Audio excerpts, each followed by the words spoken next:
A segurança na internet é uma questão sensível em um mundo digitalizado. Cada vez mais as empresas buscam sistemas íntegros e confiáveis para gerenciar as suas operações.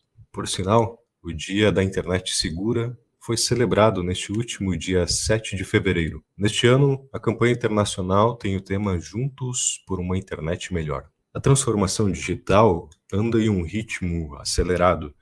Com ela, também surgem os riscos atrelados de proteção de dados, de patrimônio, de exposição a conteúdos. A lista é enorme.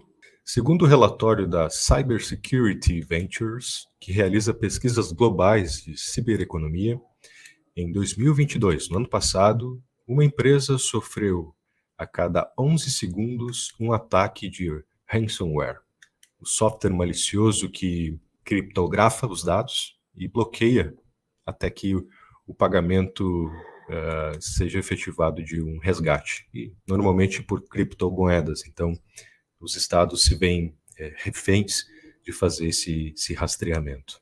E o resultado você pode imaginar, prejuízos aí inestimáveis para a economia global.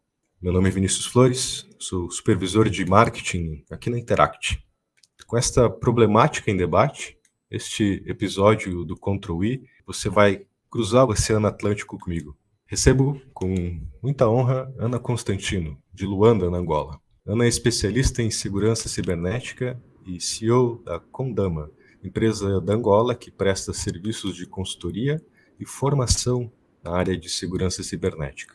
A Condama é parceira de negócios da Interact Prime, uma das unidades do grupo Interact. Ana tem uma trajetória acadêmica muito louvável. Possui bacharelato internacional na Waterford Canlaba, com licenciaturas em Ciência da Computação e Matemática em Wartburg College, nos Estados Unidos, e mestrado em Cybersecurity pela Universidade City, University of London, no Reino Unido. Currículo e tanto, certamente uma profissional que temos muito a nos ensinar, que temos muito a aprender. Ana, muito obrigado, um prazer, e muito obrigado por ter aceito o convite de falar conosco. Muito obrigada pela introdução, Vinícius. É um prazer estar aqui com vocês hoje, nesse episódio de Ctrl I, para falarmos um bocadinho mais sobre segurança cibernética. Perfeito, obrigado. Prazer é nosso.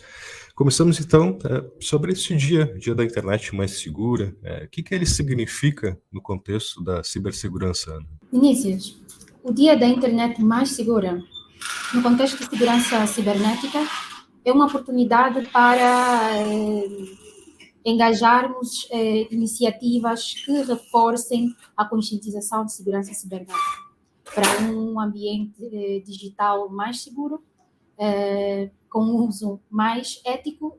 Esse dia da internet mais segura já é comemorado há muitos anos, na verdade desde 2004, como uma iniciativa para justamente alavancar essa conscientização sobre a necessidade de segurança no ambiente digital.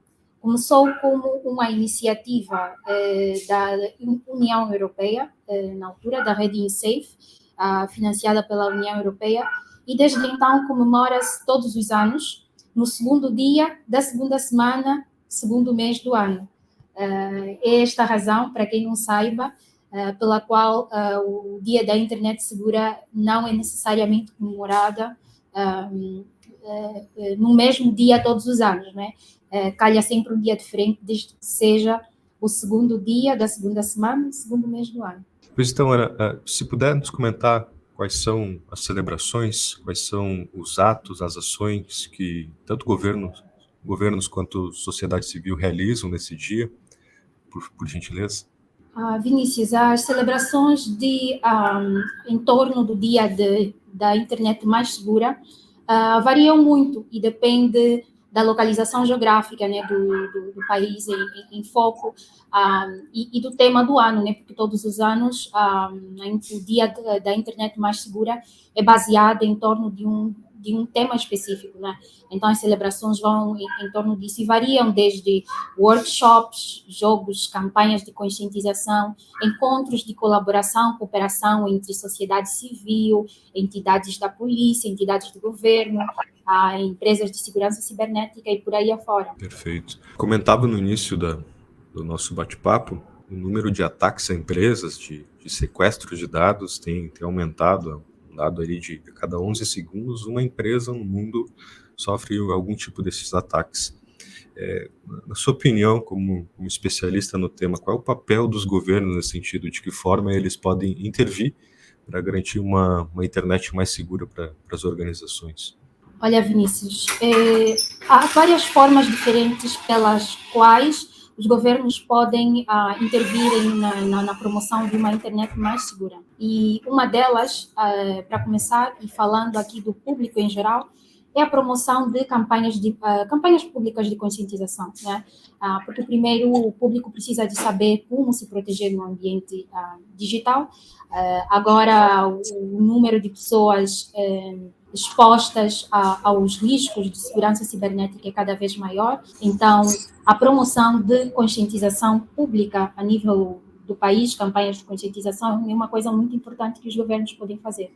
Além disso, os governos podem também trabalhar em cooperação com empresas locais de tecnologias de informação e, em particular, de segurança cibernética, para implementar algumas tecnologias, vamos dizer, que promovam a segurança do ciberespaço, na criação de task forces para resposta a incidentes, em particular aqueles em grande escala. E, não menos importante, os governos podem atuar como mediadores na criação de leis e regulamentos para regular a segurança da internet e combate a atividades ilegais que podem acontecer no ambiente online. Perfeito. Os governos aí, claro, tem um desafio, e tanto que, ao menos no Brasil, uma percepção aqui da América Latina, mas talvez também seja de Angola e do próprio continente africano, de que o poder público muitas vezes não consegue acompanhar o ritmo dessas transformações, dessas mudanças. Como é que você vê essa questão? Percebe-se. E isso acontece em muitos países. E o maior problema é que a tecnologia e a exposição a todo esse ambiente tecnológico, a conexão à internet, obviamente, move-se muito mais rápido do que nós podemos responder a elas, e em particular os governos, não é? Se formos a ver, até nos países ainda em via de desenvolvimento, nós podemos encontrar um índice de exposição ao ambiente digital cada vez crescente e até de forma exponencial, digamos assim. Então, esse é um desafio que nós conseguimos encontrar em vários países, independentemente da capacidade que os mesmos tenham de lidar com os desafios do ambiente digital. Obviamente que os países que ainda têm muito a fazer nessa área encontram maiores desafios, porque têm muito a desenvolver a nível de estrutura tecnológica, a nível de capacidade de especialistas locais, a nível da construção da própria legislação para salvaguardar contra os crimes que podem ser cometidos no ambiente digital. É uma série de coisas que precisa ser construída para que efetivamente possa haver segurança no ambiente digital. Então, é um desafio que nós vamos todos encontrar. Algo interessante para notar aqui é o Índice Global de Segurança Cibernética, pela União Internacional de Telecomunicações, e aí nós conseguimos ver mais ou menos como é que cada país, qual é a performance de cada país a nível da proteção do seu ciberespaço,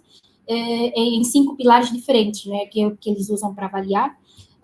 Um dos pilares é justamente a parte da legislação, aí a ver como é que a legislação do país salvaguarda as questões de crimes que possam acontecer no ambiente cibernético. Há pilares sobre cooperação, quer seja internacional ou público-privada e por aí afora, esforços que podem ser dados para resolver os problemas de segurança cibernética. Há um pilar sobre construção de capacidade, que é justamente medir quão preparado o país está a nível de especialistas na área, não é? Capacitados para fazer frente à necessidade que há de segurança cibernética e por aí afora. Uma boa notícia que se calhar poderia dar aqui para o Brasil é sobre a pontuação no índice global de segurança cibernética, não é? Acho que na América Latina o Brasil está com uma performance aceitável, boa, não é? A nível do índice global de segurança cibernética. Alguns países nessa área ainda têm muito que trabalhar, muito que desenvolver, mas há aqueles que já atingiram o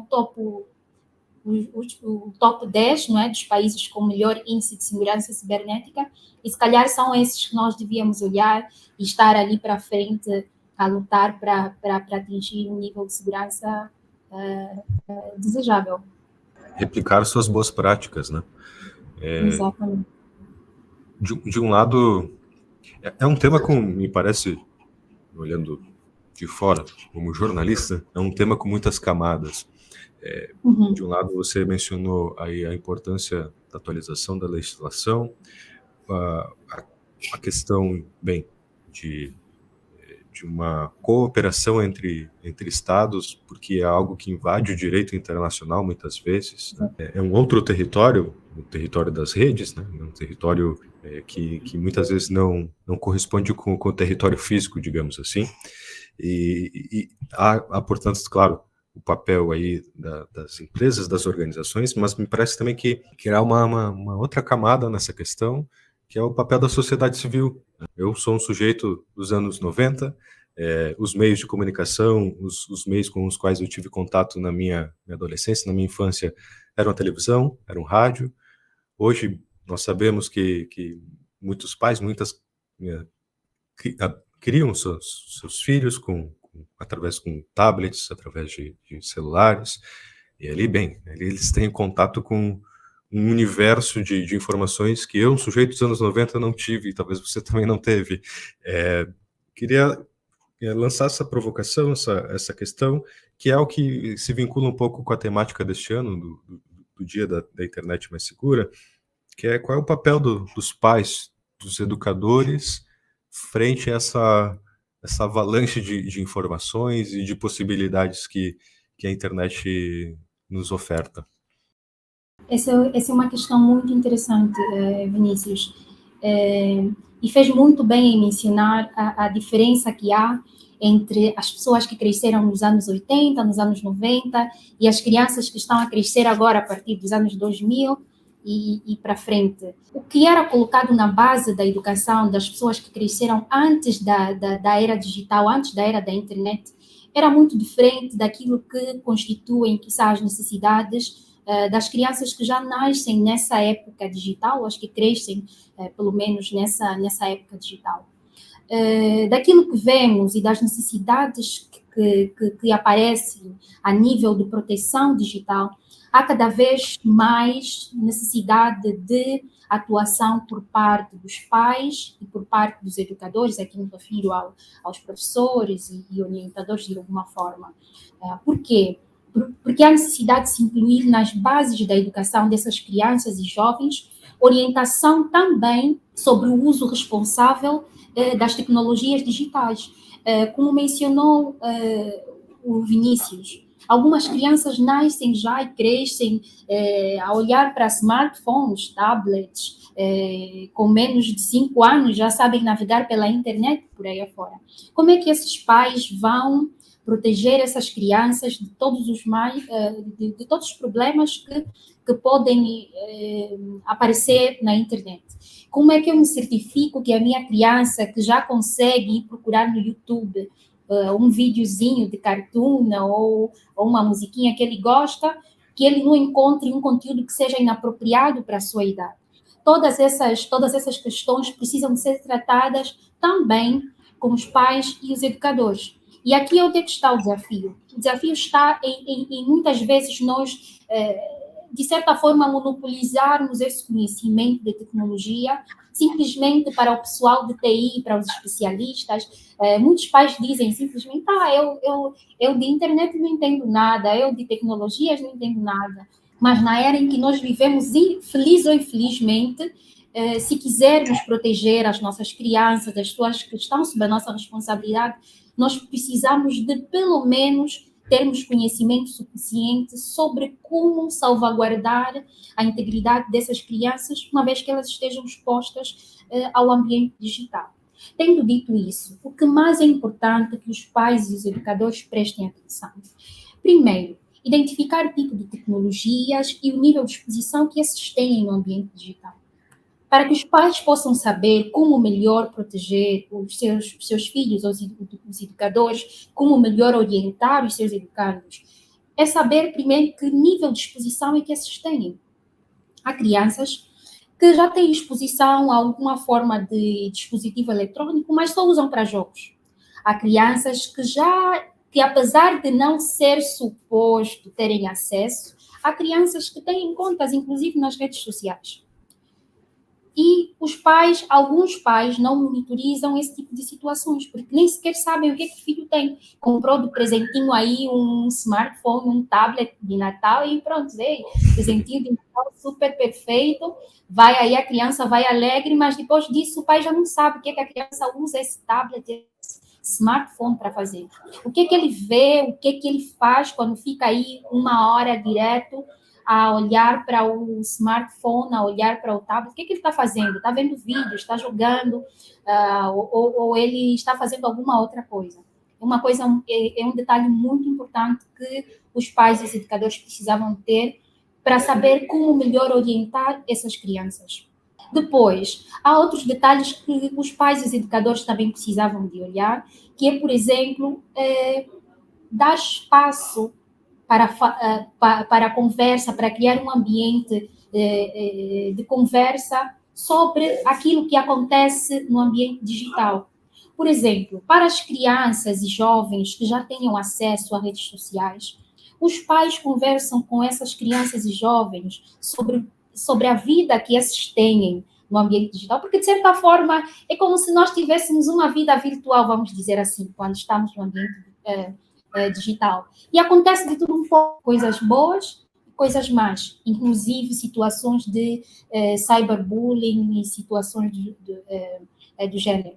Então, é necessário que haja esse espaço para as crianças e jovens partilharem com os seus responsáveis, com os seus educadores, aquilo que lhes acontece no ambiente virtual, para que esses possam ajustar a orientação que dão a essas crianças e jovens conforme as necessidades que as mesmas tiverem.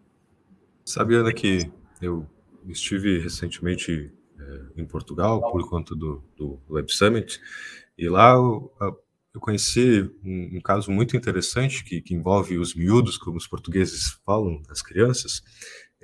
No centro do país, em Leiria, é uma startup de cunho social, cujo objetivo é fazer com que crianças brinquem na rua. Então, os pais se cadastram nessa startup e uma vez por semana, um tutor, um responsável, leva os miúdos, leva as crianças para reaprenderem ou aprenderem a brincar juntas no parque, né? Subir em árvores e assim por diante. Observei lá um movimento, portanto, inverso, né? Por conta, evidentemente, do que você bem comentava, né? As crianças hoje estão literalmente imersas no meio digital, completamente alheias a qualquer tipo de sociabilidade, sociabilização entre elas. E outro caso curioso, e que envolve, evidentemente, o que você comentava, esse desconhecimento, até falta de controle, que também é muito fácil para o pai, né?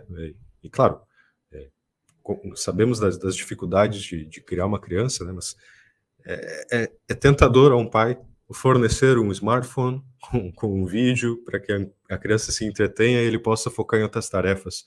E o que eu observei lá em Portugal, que é um motivo de polêmica, é que as crianças estão começando a aprender o português brasileiro e não português de Portugal, e isso tem causado alguma controvérsia por conta dos canais de YouTube para crianças aqui do Brasil que fazem um grande sucesso por lá. Então, dois casos à parte, dois parênteses aqui no nosso bate-papo, na nossa conversa, né? E aí, queria perguntar para você, a gente fala bastante das big techs, né? Mas qual é o papel das empresas, de um modo geral, empresas que fornecem serviços, plataformas e que lidam com dados de pessoas? Qual é o papel das empresas nesse contexto de cibersegurança? Olha, Vinícius, para falar das big techs, eu se calhar ia repartir aqui essa parte da análise em dois. Por um lado, eu ia olhar para as big techs que realmente disponibilizam as plataformas, os serviços, diretamente para os usuários. E essas têm uma responsabilidade muito grande com os usuários a nível da proteção de dados. Isso é um detalhe muito importante que nós precisamos falar. Hoje em dia, graças a Deus, a proteção de dados já é um aspecto que tem sido muito valorizado e que já há, inclusive, regulamentação, tanto a nível internacional como a nível local e em alguns países, sobre a proteção de dados. Não sei qual é a legislação no Brasil, mas aqui em Angola nós temos uma agência de proteção de dados que existe justamente para salvaguardar a proteção de dados dos usuários, né? E certificar que as entidades que recebam e que processem dados sobre usuários o façam da melhor forma possível. A nível internacional, entre aspas, vamos dizer, porque começou na Europa, existe a GDPR ou LGDP, como é conhecida no Brasil, que está aí para também salvaguardar a proteção de dados dos usuários. Inicialmente, ou na sua origem, dados de cidadãos europeus, mas hoje em dia, na sua aplicabilidade mais extensiva, nós podemos ver isso com uma regulamentação mais internacional, assim, digamos, entre aspas. E por causa da existência desses regulamentos que estão aí para proteger e salvaguardar a integridade dos usuários, nós vamos olhar na responsabilidade dessas big techs que processam e que armazenam esses dados, no sentido de que essas são responsáveis por desenvolver e adaptar serviços, plataformas, conteúdos que confiram maior segurança para os seus usuários, quer sejam crianças ou adultos, que com eles convivem e interagem praticamente diariamente.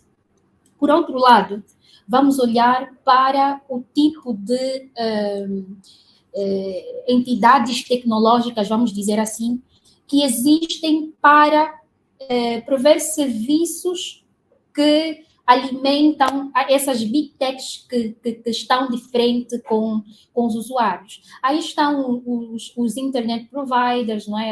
As provedoras de serviços de internet, aí estão as grandes empresas de telecomunicações, aí estão as grandes empresas de segurança, aí estão as grandes empresas de tecnologia de segurança, e essas existem para quê? Essas estão aí para fazer frente a vir com novas tecnologias para que nós possamos proteger melhor o nosso ciberespaço. Elas vêm com formas para nós criptografarmos a comunicação entre as plataformas que vamos utilizar. Elas vêm com formas para proteger redes, mecanismos de detecção de intrusão, firewalls e por aí afora. São essas que prestam esse tipo de serviços que, pelos serviços que elas providenciam, a rede global, de uma forma geral, vamos dizer assim, ajudam a tornar a internet mais segura. Mas, como eu já havia dito anteriormente, a internet mais segura não é só feita de firewalls e sistemas de detecção de intrusão ou monitorização de rede, é feita também de um maior cuidado com os nossos dados e com a forma como nós processamos e fazemos por via das nossas plataformas. Inclusive, a forma como nós utilizamos essas próprias plataformas no dia a dia. Aqui eu vou mencionar questões como fake news, não é? Que pode não parecer estar relacionado com segurança da informação ou com a segurança do ambiente digital, mas se nós do dia para a noite vamos ter um monte de desinformação na internet em vez de informação, aí nós já estamos a ter um problema. O Brasil, bem, é um grande laboratório de fake news. A gente bem viu o quanto influenciou politicamente e economicamente nos últimos anos. Só para comentar, para complementar a sua fala, aqui no Brasil temos a LGPD, Lei Geral de Proteção de Dados, que se inspira na GDPR. A Interact, por sinal, oferece uma solução para gerenciamento de dados, uma solução LGPD aqui no Brasil. E, bem, o que nós vimos nos últimos anos é que, sim, foi criada através de uma lei uma agência que faria essa fiscalização, esse monitoramento de como as empresas utilizam ou manejam os dados de pessoas. Contudo, pelo menos no Brasil, a gente parou por aí. Não teve a vigilância, digamos assim, nenhuma ação concreta que eu pudesse destacar. Mas aí, claro, evidentemente, sou eu falando uma percepção minha do contexto brasileiro, né? E falo, claro, como profissional de marketing, porque, bem, vejo coisas que a nossa Lei Geral de Proteção de Dados não permite, mas que continuam a acontecer aqui no Brasil. Ana, nós destrinchamos aí várias camadas dessa temática. Uma tão importante quanto são as pessoas, são os profissionais que enfrentam este desafio.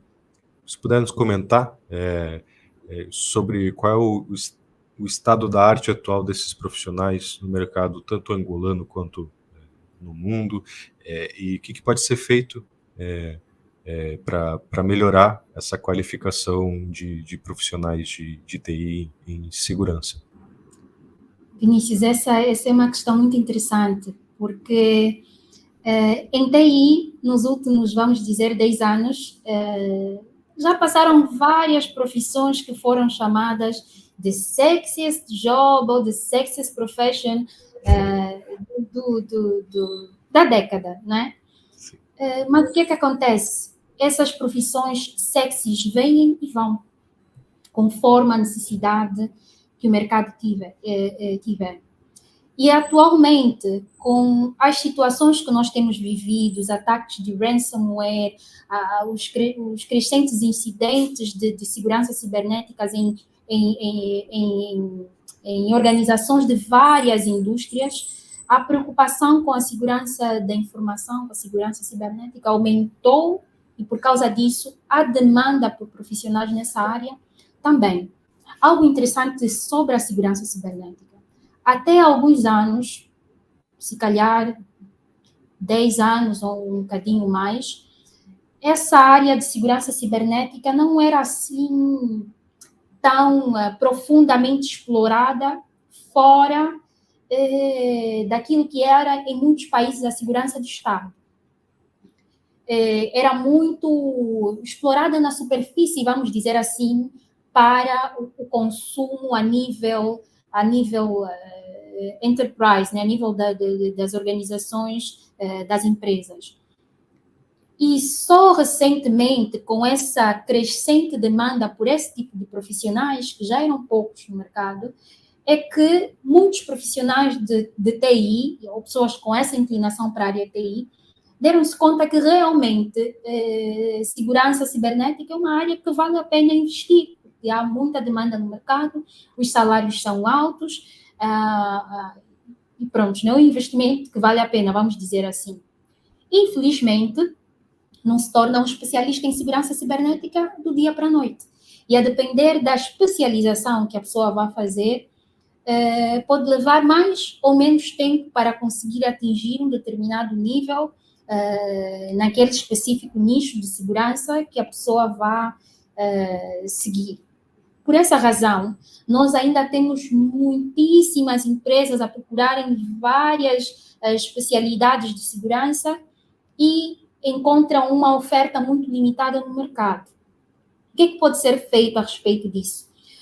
Muitas instituições de ensino já se deram conta dessa necessidade, muitas universidades já recalibraram os seus programas de estudo e criaram, por conta disso, programas fast track de segurança, alguns em forma de bootcamp, alguns em forma de programa de certificação, um certificado rápido de 6 meses, de 1 ano, como forma de acelerar essa entrada de profissionais para a área de segurança cibernética. Há ainda algumas instituições profissionais na área de segurança cibernética que têm também investido neste sentido para que possamos, então, ter cada vez mais profissionais de segurança cibernética a fazer frente a toda essa necessidade que nós atualmente temos no mercado.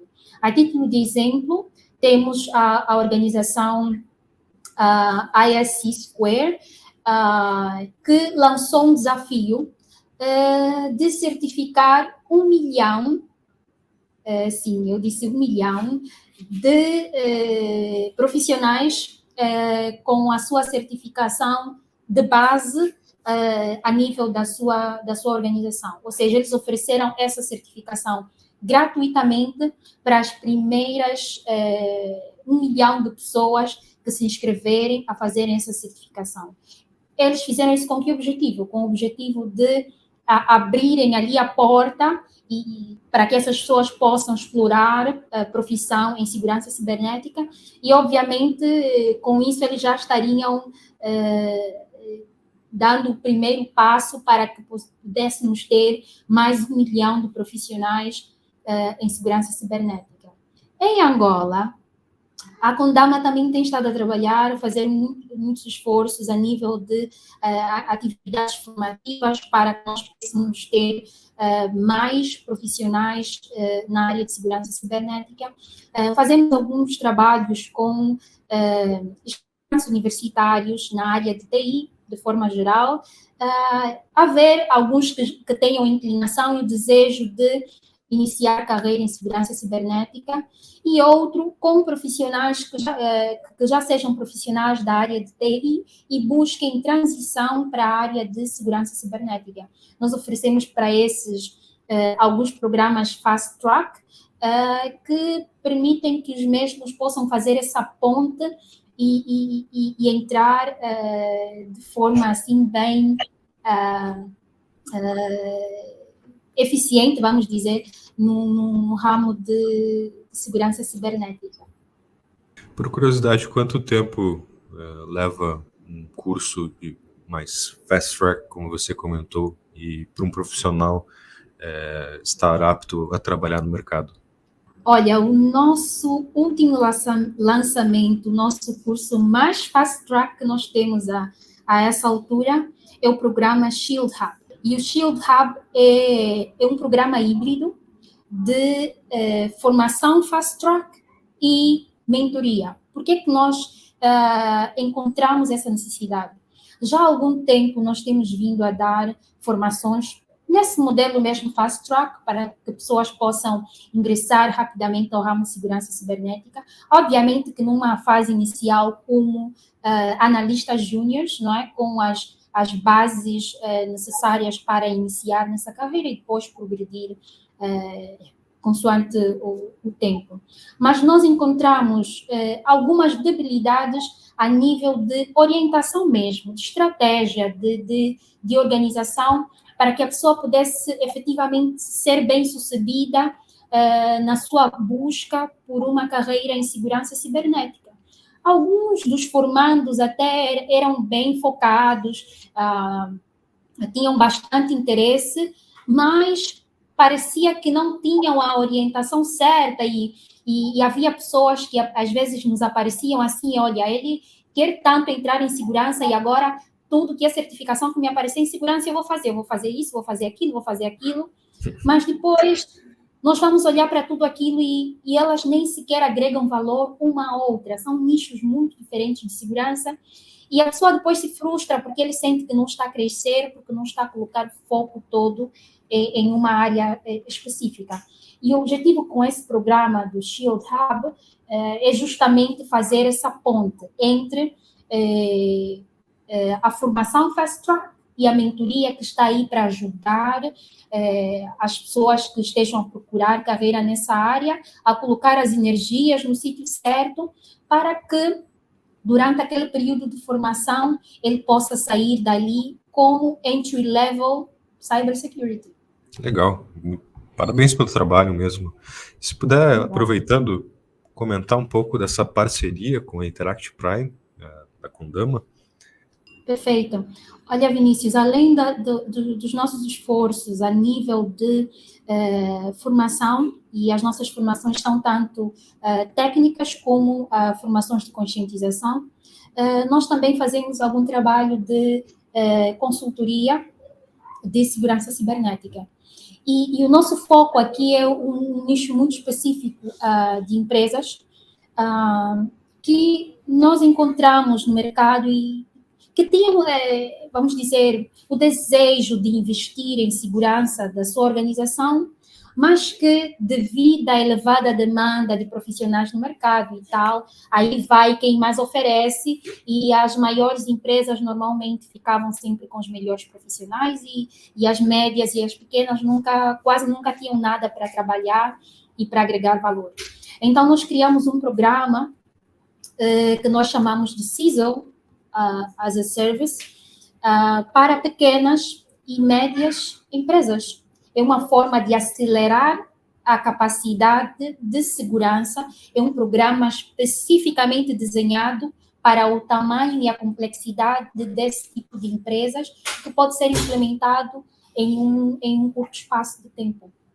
Nesse trabalho, entra a Interact como nossa parceira, porque a Interact nos oferece o SA, e um módulo, tem vários módulos super interessantes, mas alguns deles aqui para mencionar, o Risk Manager, que nos ajuda bastante na tarefa de avaliação de risco das organizações com que nós trabalhamos. É uma ferramenta muito interessante, bastante intuitiva e facilita muito o nosso trabalho nessa jornada. A própria governança da área de TI, né, como um todo. Exatamente. Ana, adorei o bate-papo. Você já está convidada para a próxima edição, para uma próxima edição. Obrigada. Você é uma pessoa que transpira conhecimento, aprendi bastante nessa conversa, espero que quem esteja nos ouvindo ou assistindo também tenha gostado. Obrigado mesmo, Ana. Obrigada, Vinícius. Bom, este foi o Ctrl I. Nós voltamos no próximo mês com mais um episódio. Até lá. Tchau.